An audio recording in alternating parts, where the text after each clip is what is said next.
White house نے x کی post میں عوام سے امریکی فوج کے نئے مشن کے لیے دعا کی اپیل کی ہے، لیکن امریکی فوج کا نیا مشن آخر ہے کیا سرائیاں زوروں پر ہیں کہ ایک مرتبہ پھر امریکہ کا ہدف ایران ہوگا۔ ایرانی سرحد کے قریب امریکی طیاروں کی پرواز کے متعلق بھی خبریں گرم ہیں۔ دوسری جانب ایرانی وزارت خارجہ نے کہا ہے کہ جنگ ہو یا مذاکرات ہم تیار ہیں۔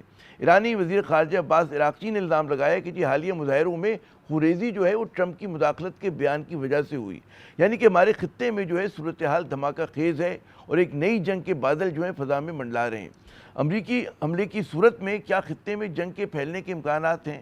کیا معاشی پریشانیوں اور بڑھتے احتجاج اور مظاہروں میں گھری ایرانی حکومت اپنا اقتدار برقرار رکھ پائے گی؟ کہ ایران بھی ریجیم چینج آپریشن کے دہانے پر ہے؟ ممکنہ جنگ اور ایران میں کسی تبدیلی کے خطے پہ کیا اثرات ہوں گے اور پاکستان کے اس معاملے پر وہ کہاں کھڑا ہے؟ بات کرنے کے لیے ہمارے ساتھ دیں گے سابق سیکرٹری خارجہ اعجاز احمد چودھری صاحب کو۔ اعجاز صاحب بہت شکریہ اپنا قیمتی وقت دینے کا۔ سب سے پہلے تو یہ بتائیے گا کہ کیا ایران پر امریکی حملہ ناگزیر ہو چکا ہے؟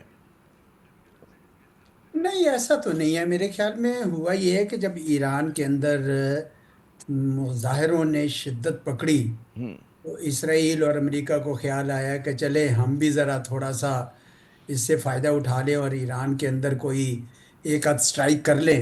کیونکہ اگر آپ کو یاد ہو تو جب 12 روزہ جنگ ہوئی تھی جون میں، تو اس کے بعد انہوں نے ان کی نیوکلیر فیسلٹیز کو تو نقصان پہنچایا تھا، درست۔ لیکن جو میزائل فیسلٹیز تھی جس کی وجہ سے ایران نے ترکی بترکی جواب دیا تھا اسرائیل کو، وہ اب ان کے نشانے پر ہیں کہ ہم کسی طرح اب یہ جیسے ہی یہاں پہ کوئی مظاہرے ہوئے تو تیسے ہی ان کو یاد آ گیا یہ ایران کے لوگوں کی محبت میں نہیں یہ بات کر رہے، یہ تو صرف اپنا ایران کی حکومت کو مزید تبدیل یعنی مزید کمزور کرنے کے لیے یہ کر رہے تھے۔ اور اگر ان دی پروسیس مظاہرے شدت پکڑ جاتے اور رجیم بھی چینج ہو سکتی ہوتی تو یہ ایک ڈبل بینیفٹ تھا۔ پر میرا خیال میں وہ بنیادی طور پر ان کی خواہش اور کوشش ہے کہ ایران کی حکومت کو مزید کمزور کیا جائے اور اس کے جو ایسٹس ہیں میزائل کے ان کو تباہ کیا جائے۔ مجھے تو ایسا کچھ نظر آ رہا ہے۔ جی اعجاز صاحب یہ بتائیے گا کہ جو معاشی پریشانیوں کا شکار ایرانی حکومت ہے امریکی حملے کی صورت میں کیا برقرار رہ پائے گی جس طرح کے مظاہرے ہوئے ہیں اس کے خلاف؟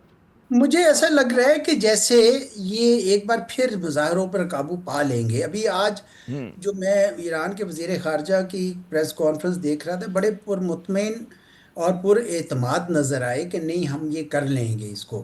پر مطمئن تو نہیں کہنا چاہیے، پر اعتماد نظر آئے کہ ہم یہ کر لیں گے اس کو۔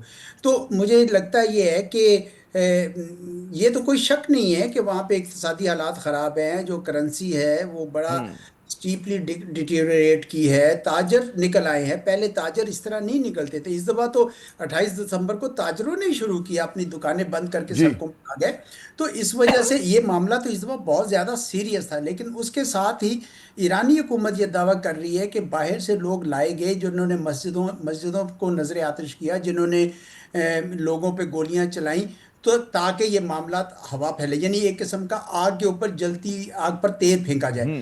تو وہ یہ ممکن ہے ایرانی یہ درست کہہ رہے ہو، کیونکہ آپ کو پتہ ہے سی آئی اے تو اپنا بجٹ بھی رکھتی رہی ہے ایران کے رجیم چینج کے لیے۔ اسرائیل کو کوئی ڈھکا چھپا نہیں ہے، تو وہ کرتے تو ہیں، لیکن ماضی میں بھی جتنی ہوئی ہیں تحریکیں، 1999 میں بھی ہوئی، پھر 2007 میں ہوئی، 2009 تک چلی، 2017 میں ہوئی، 2022 میں ابھی ماسا کی والی ہوئی، وہ بھی چلی۔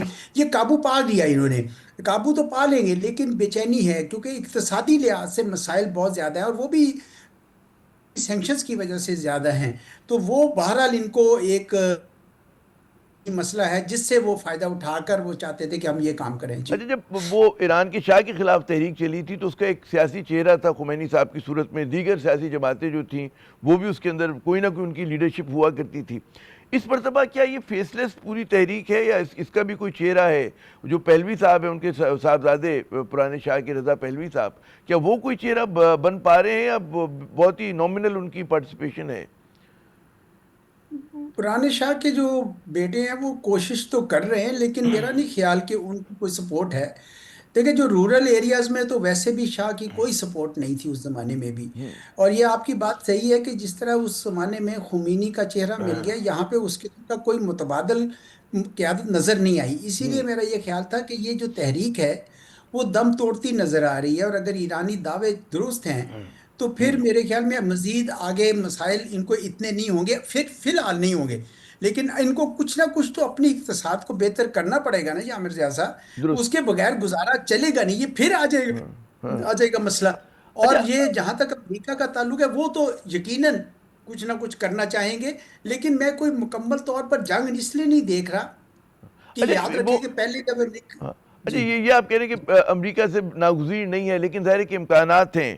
اگر پھر امکانات کی بات کریں اور قیصر آئی کی وجہ سے ہے کہ اگر ہوتا ہے کوئی اس طرح کی کارروائی تو خطے میں کوئی ایران کے ساتھ کھڑا ہوگا، کوئی طاقت اس کو سپورٹ کرے گی ایران کو امریکہ کے خلاف؟